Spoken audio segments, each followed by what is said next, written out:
पर्वाचा क्षण आणि सगळ्या उपस्थित असणाऱ्या राम भक्तांचं, अंबा मातेच्या भक्तांचं या ठिकाणी मी विनम्र अभिवादनपूर्वक या ठिकाणी स्वागत करतो. मंडळाचे अंबाबाई ट्रस्ट मंडळाचे सर्व अधिकारी वर्ग त्यांच्यामुळे ही सेवा करण्याची संधी आम्हाला प्राप्त झाली, त्याबद्दल त्यांचे सुद्धा खूप आभार. आणि आज कृष्ण जन्माचा हा सुंदर सोहळा आपण साजरा करणार आहोत.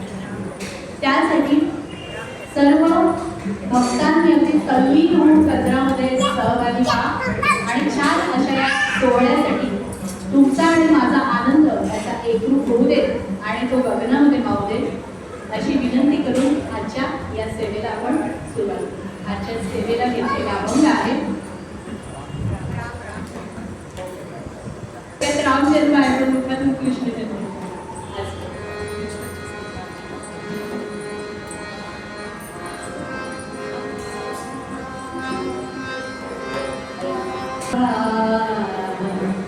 राम ध्यावा राम गावा राम ध्यावा सीता विसावा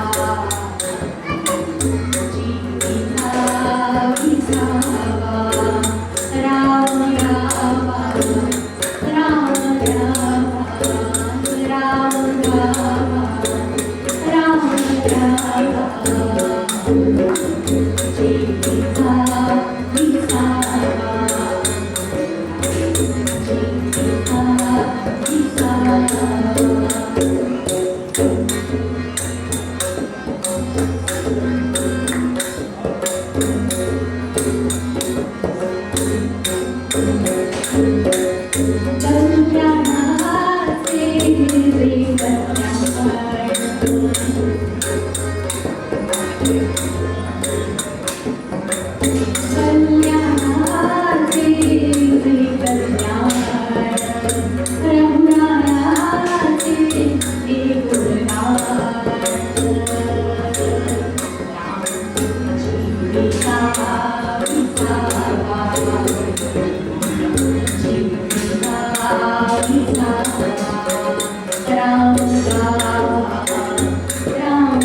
आजच्या या रामजन्माच्या सोहळ्यासाठी घेतलेला हा अभंग आमचे सगळ्यांचे प्रिय स्वामी समर्थ रामदास महाराज आपल्या महाराष्ट्रामध्ये संतांच्या पदस्पर्शाने पावन झालेली अशी भूमी, या पदस्पर्शाने पावन झालेल्या अशा भूमीमध्ये 5 संतांचं, त्याला संत पंचक असं आपण म्हणतो, या 5 संतांचं वाङ्मयीन कार्य इतकं थोर आहे की त्यांच्यामुळे आमच्या या पिढ्यांवर, येणाऱ्या पिढ्यांवर युगानुयुग असे संस्कार होत राहणार आहेत.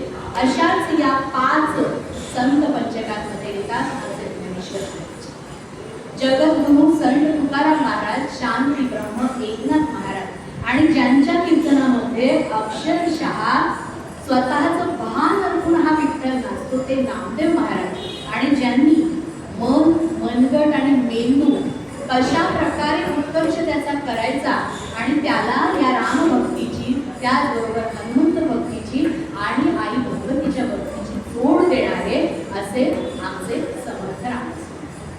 आता सांगणारा जो कोणी हा अभंग सांगतोय त्या व्यक्तीचा अधिकार पण तेवढा असावा लागतो, नाहीतर आम्ही काही त्यांचं म्हणणं ऐकतो.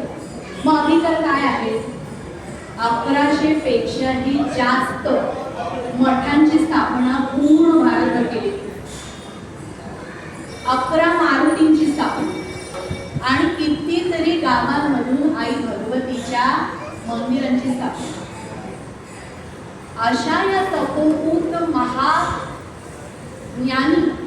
आणि रामाचा स्वतःला दास म्हणून घेणाऱ्या अशा समर्थांचा जन्म सुद्धा या रामनवमीच्या दिवशीच झाला. बरं, कोणत्याही स्विस बँकेमध्ये अकाउंट नाही, नवे भारतातही कोणत्या बँकेमध्ये अकाउंट नाही, आणि असं असताना सुद्धा हा माणूस 1100 पेक्षाही जास्त मन स्थापन करतो.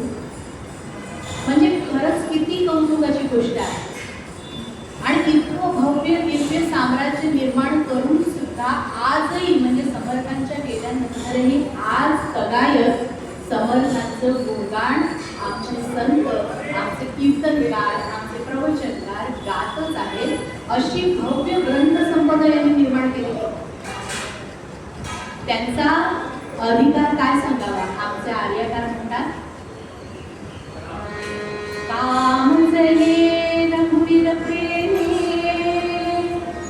काम जये रघुवीर प्रेमी, हनुमत अवतार हा सत्य, अवरोध हरुजे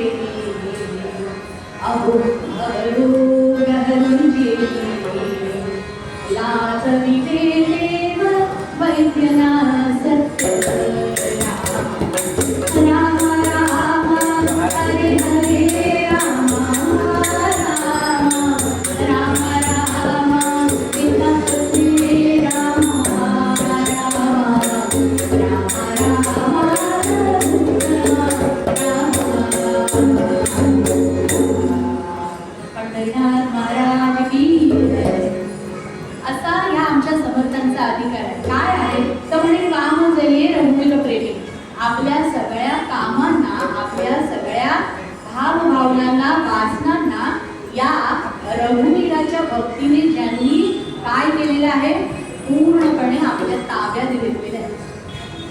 आणि असे हे आमचे समर्थ साक्षात शिवाचे, साक्षात हनुमंताचे अवतार आहे. आणि देवांचे वैद्य अश्विनी कुमार, आपण देवी भागवतात आहे. तर या अश्विनी कुमारांनी देवांच्या सर्व शारीरिक रोगांना बरं करण्याचं कार्य केलेलं आहे. पण आमच्या या समर्थांनी मात्र भव नावाचा जो रोग आहे, तो प्रत्येक माणसाला जन्माबरोबरच ग्रासतो. संसारामध्ये पडलं, प्रपंचामध्ये पडलं की हा भव नावाचा रोग इतका ग्रासतो काही विचारू नका. त्या भव नावाच्या रोगाला बरं करण्याचं सामर्थ्य जर कोणाला मिळते तर ते या आमच्या समाजाचे.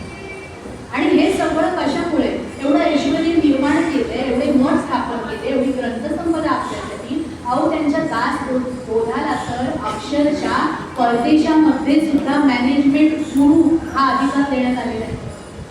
इतका समर्थ, अगदी नावासारखा समर्थ असणारा असा हा दासबोध ग्रंथ. हे इतकं सगळं करणं कशामुळे शक्य झालं, तर त्याचं कारण फक्त राम, राम आणि राम.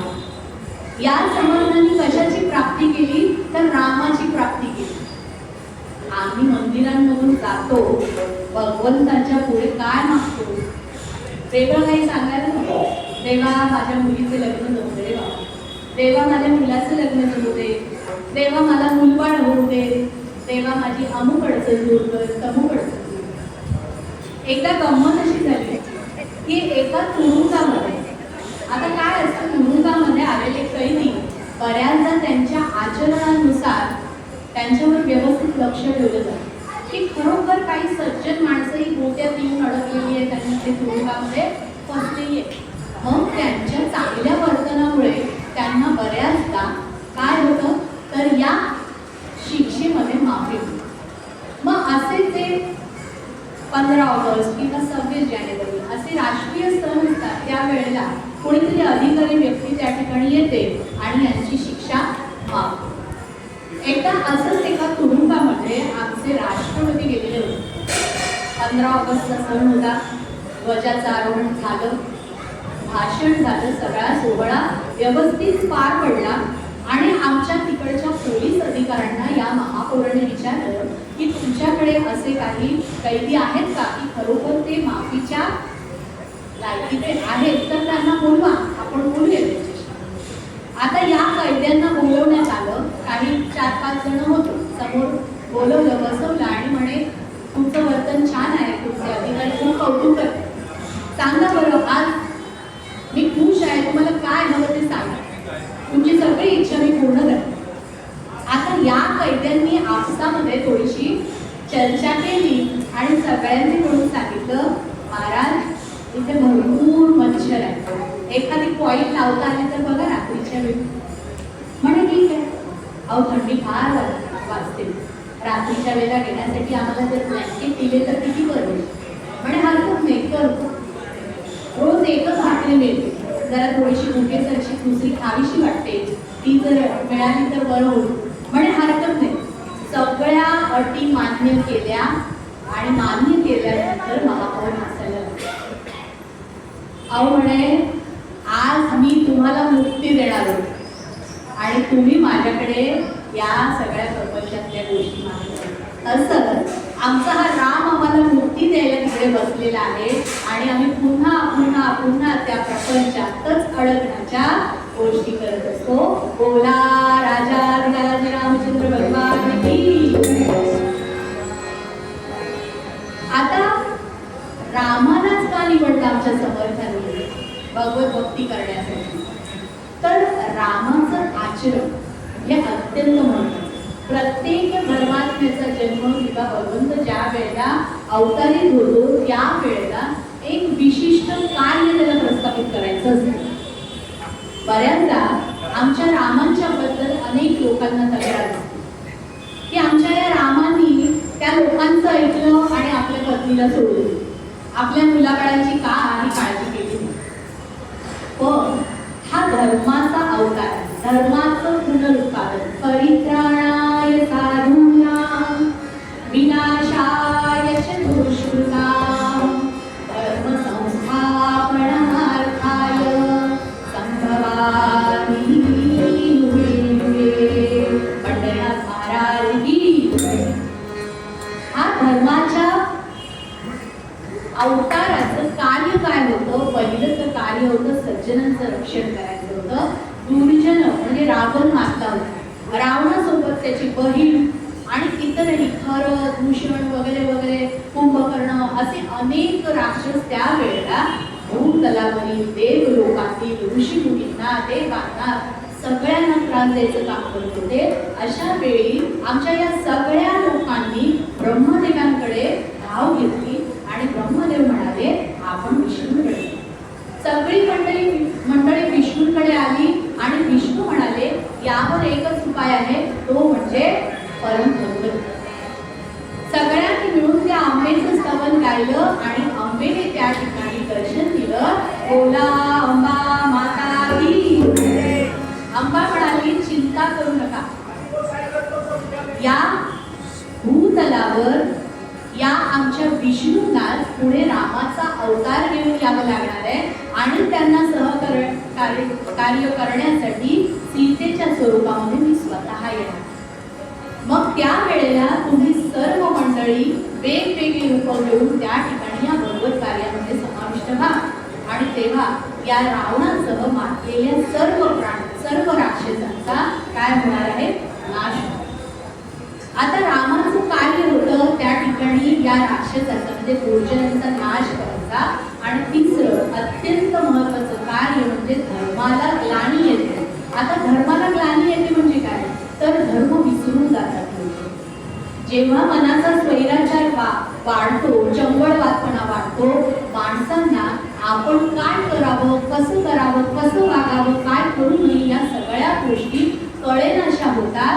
नवे कळेनाशा होत नाही, पण ते दुर्लक्ष करू लागतात. त्यावेळेला भगवंताला या सगळ्याची पुन्हा बांधणी करावी. मग रामाचा अवतार हा कशासाठी आहे? तर राष्ट्र धर्म मोठा करण्यासाठी. जर भगवंतांनी या समाजाच्या त्या मुलांकडे दुर्लक्ष केलं असतं तर तो प्रजाहित कक्ष राजा म्हटला गेला नसता. रामांनी जर स्वतःच्या स्वार्थाचा विचार केला असता की लोकांच्या बोलण्याकडे लक्ष द्यायचं नाही, कारण आमचे तुकाराम महाराज म्हणतात लोक म्हणजे नुसते ओकत असतात, किती म्हणून चांगलं वागा, किती म्हणून चांगलं करा, पण यांना त्याच्याशी काही देणं घेणं नाही. खावी ज्याची पोळी त्याची वाजवावी टाळी, पण तोवळला की मागून घालावी गोळी. अशी लोकांची परिस्थिती झालेली असल्या कारणाने लोकांना धर्म शिकवणं गरजेचं होतं, आचरण शिकवणं गरजेचं होतं. याच्यासाठी आमच्या रामांनी त्या ठिकाणी स्वार्थाला महत्त्व दिलं, परमार्थाला महत्त्व. या जगाच्या समोर ही उदाहरणं प्रस्थापित करायची होती की त्यागामध्ये मोठी शक्ती असते. नावं ठेवणाऱ्या या प्रजाजनांपासून आपल्या पत्नीचं रक्षण करण्यासाठी अगोदरच अयोध्येमध्ये येत असतानाच तिला अग्निपरीक्षा द्यायला लागली. कारण आमचे राम हे कसे होते? दूरदृष्टी होते. लोक कसे वागणार हे त्यांना आधीच माहिती होतं. म्हणून आपली पत्नी जरी रावणाच्या कैदेमध्ये होती तरी सुद्धा ती तितकीच पुण्यवान आहे याची प्रचिती या अग्निपरीक्षेमध्ये सर्वांच्या समोर देण्यात आली होती. परंतु पुन्हा ते लोक म्हणजे लोक कधीही सुधारत नाही आणि त्याप्रमाणे लोकांनी निंदा करायला सुरुवात केली. कसं आहे ना, लोकांना सगळीकडे म्हणजे म्हणतात ना रामराज्य या, रामराज्य कशासाठी? सगळीकडे आनंदी आहे. पण हा आनंद सुद्धा काही वेळाने आपल्याला पोहोचायला लागतो आणि मग काहीतरी कुरापती करत राहायच्या. तसं लोकांनी सुरुवात केली. राज दरबारामध्ये महाराज बसले होते, रामराय बसले होते आणि त्यावेळेला भद्राला विचारलं रामरायांनी, आता सध्या आमच्या जनमानसांमध्ये कशाची चर्चा चालू आहे? त्यावेळेला बोलण्यात आलं, महाराज मला थोडंसं भय वाटते तुम्हाला सांगा. नाही, काही चिंता करू नको, अगदी शांतपणे आणि न घाबरता निडरपणे मला सांग. आणि तेव्हा भद्राने सांगितलं की महाराज, आमच्या या प्रजेमध्ये काही लोक अशा प्रकारच्या गप्पा मारतायत की ही राणी त्या रावणाच्याकडे इतके दिवस राहून आली आणि आमच्या श्रीरामांनी तिला स्वीकारलं तरी कसं. आता हे ऐकल्यानंतर खरं तर या थोड्याशा चर्चा रामांच्या कानी येत होत्या. कारण रामराजे हे असे होते की वेश बदलून रात्रीच्या वेळेला नगरामधून फेरी मारून यायचे आणि काय म्हणतायत, आपलं काही चुकतंय का याबद्दल स्वतः जाणकारपणे सगळ्याची नोंद घ्यायचे. आणि मग नंतर त्यांनी आपल्या सगळ्या मंत्रिमंडळाबरोबर चर्चा केली आणि त्यानंतर कुणीही आमच्या राजांना असं सांगितलं नाही की मातीचा त्याग करा, पण रामांनी आपला स्वार्थ बाजूला ठेवला आणि परमार्थ मोठा केला. एक उदाहरण त्या ठिकाणी प्रस्थापित करायचं होतं जनसामान्यांना की माझ्या स्वार्थाचा मी विचार केला नाही, मी जनतेचा राजा बनलो आणि मी सीतेचा त्याग केला. आणि गमतीने असं म्हणलेलं होतं अगोदर काही दिवसांपूर्वी सीता माता म्हणाली होती की आता माझ्या या गर्भावर चांगले संस्कार व्हायला पाहिजे ना. मला सारखं असं वाटतं की कोणत्या तरी ऋषीमुनींच्या आश्रमात जावं आणि तिकडे सकाळपासून जे काही मंत्र बोल सुरू होतात, भगवंताचं नामस्मरण सुरू होतं, या सगळ्यांचे संस्कार माझ्या बाळांवर व्हावे आणि तिची ती इच्छा या अशा मार्गाने पूर्ण झाली. त्या रात्री लक्ष्मणाला बोलावलं आणि रामराजाने अत्यंत दुःखी अवस्थेमध्ये ही सगळी घटना सांगितली आणि त्या सीता मातेला आश्रमाच्या नदीच्या पार येऊन आश्रमामध्ये नेऊन सोड असं सांगण्यात आलं. आणि ज्या वेळेला हे सीतेला कळलं त्यावेळी दुःख तर होणारच, कारण लग्न झाल्यापासून काय मिळालं होतं या दाम्पत्याला. जसा विवाह संपन्न झाला, राज्याभिषेक होणार इतक्यात आमच्या कैकेयी मातेने सांगितलं वनवासाला पाठवतो. आता वनवासाला निघाले, वनवासाला जात होते. जाताना लक्ष्मण म्हणाला, इतक्या वनामध्ये तुम्ही 14 वर्ष काढणार. भाऊ भावाला म्हणाला, दादा मी सुद्धा तुमच्यासोबत येईन. पण कुठेही ही आमची सीता माता म्हणाली नाही. आजची गृहिणी मात्र तसं म्हणे, अहो मी या बिबी जर आहेत तर हा कशाला आणि येतोय त्याच्यामध्ये, त्यामुळे आपण दोघंच जाऊ. पण नाही, काळजी होती, आपण वनामध्ये विचरण करणार आहोत. त्या काळी ब्रह्मराक्षस होते वनामध्ये. मग अशा वेळेला रामांच्या सोबत आपलं रक्षण करण्यासाठी लक्ष्मण हवा. कुठे लक्ष्मणाची पत्नी म्हणाली नाही, अहो तुमचं काय, त्यांना सांगितलं ना वनात गेला जातील ते दोघं, तुम्ही कशाला जाताय आणि मागून. पण या लक्ष्मणाची पत्नी तशी म्हणाली. म्हणजे हे काय आहे, रामायणातल्या सगळ्या पात्रांचं जर आचरण विचारात घेतलं तर एक एक मूर्ती ही त्यागाची मूर्ती आहे. आज भावासाठी इतके धडपडणारे लोक आहेत का? प्रॉपर्टीच्या वादावरून धनसंपत्तीसाठी आज भावाच्या मुलावर बसणारे भाऊ आपल्याला सापडतात. आणि ही भांडणं मिटवण्यासाठी, त्यांच्यामध्ये वाद मिटवण्यासाठी ही जी कोणी त्यांची पत्नी असते ती त्यांना दूर करत नाही, अजून आगीमध्ये काड्या टाकण्याचं काम करत असते. अशी ही कलियुगाची परिस्थिती आहे. या परिस्थितीवर मात करण्यासाठी आमच्या रामाने एकेका नात्यामधला भाव फक्त जपलेला. आमच्या रामाची कथा कशी आहे, आमचे समर्थ वर्णन करतात.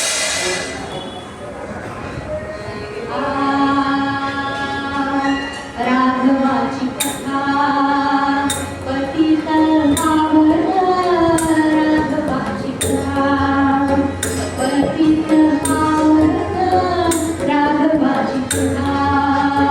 राघवाच्या नदीचे तुरला, राघवाच्या नदीचे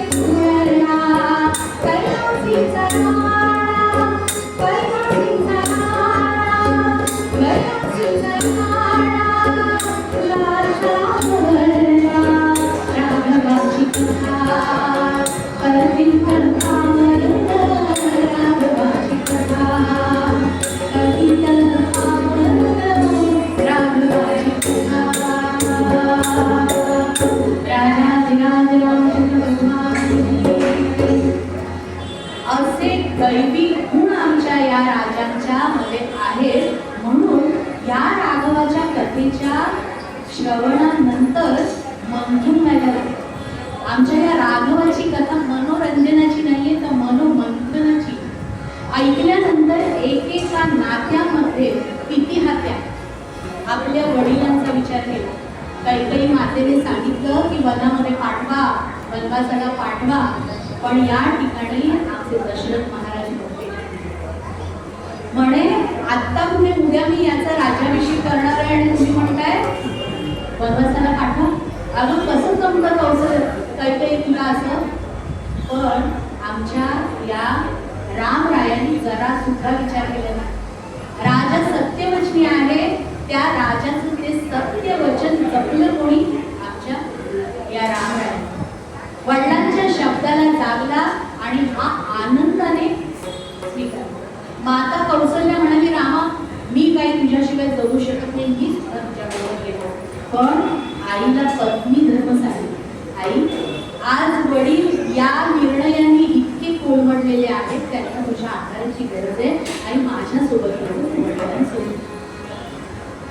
लक्ष्मण धावू लागला, दादा दादा मी पण तुझ्यासोबत येणार, मी नाही तुला एकटं पाठवणार. तेव्हा लक्ष्मणालाही थांबवलेले, बाळा नको येऊस तू आमच्यासोबत, तुमचंही नुकतंच लग्न झालंय. तेव्हा आपल्या पत्नीसोबत या ठिकाणी तू दिवस छान ते सुखाचे दिवस असतात, सोनेरी दिवस असतात, त्यांचा आनंद घे.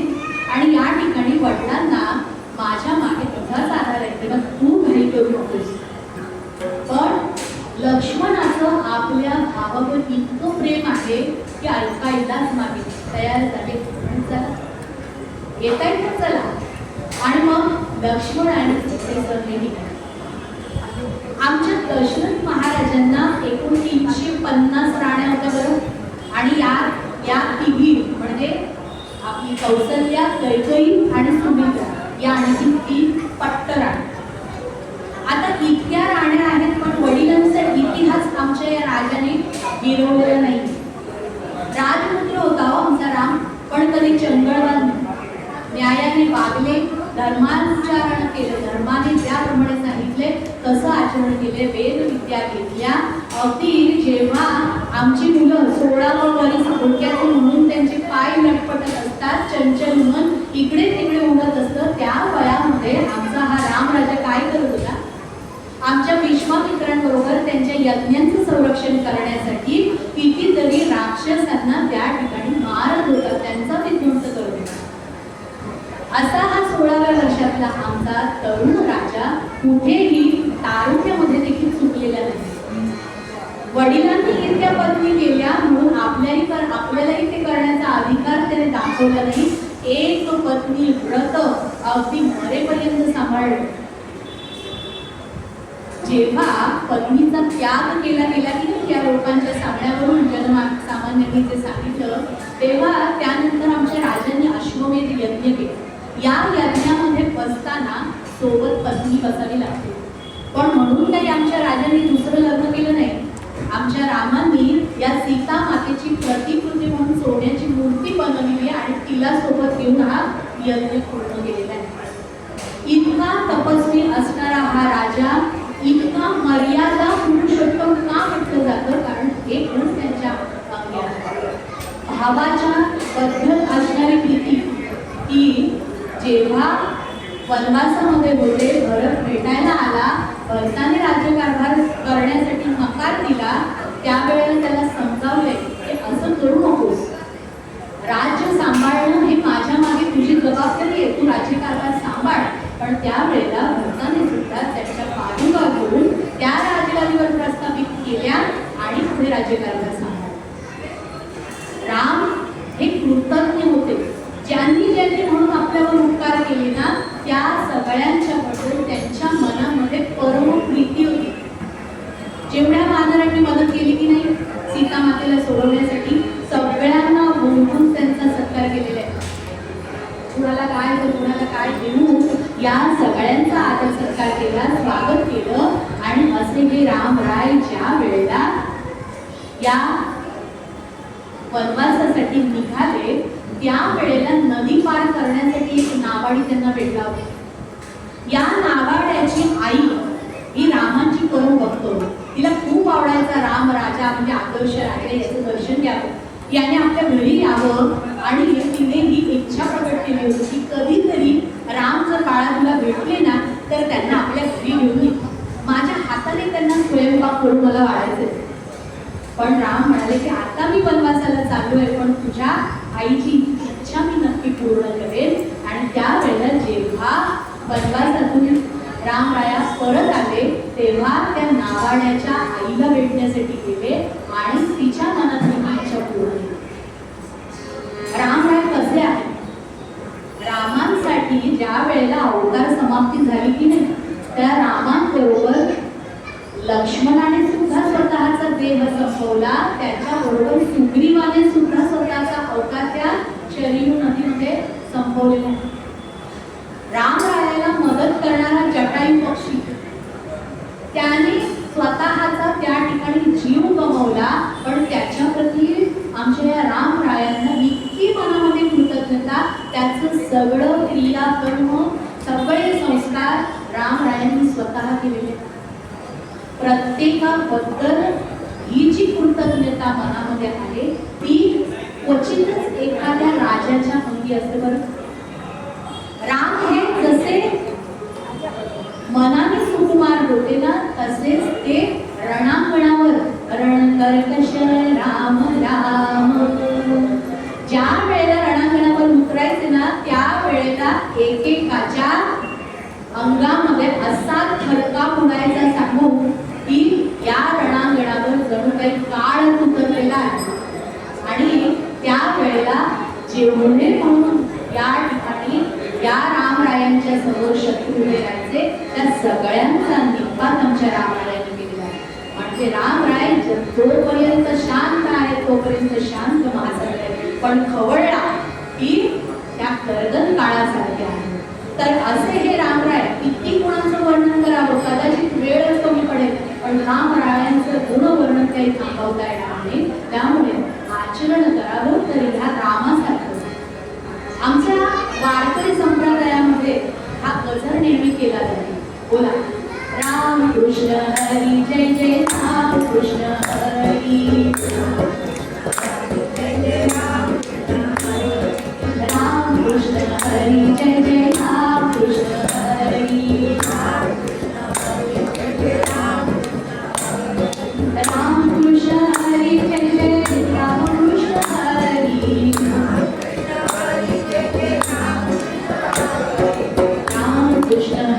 जय जय राम कृष्ण हरी,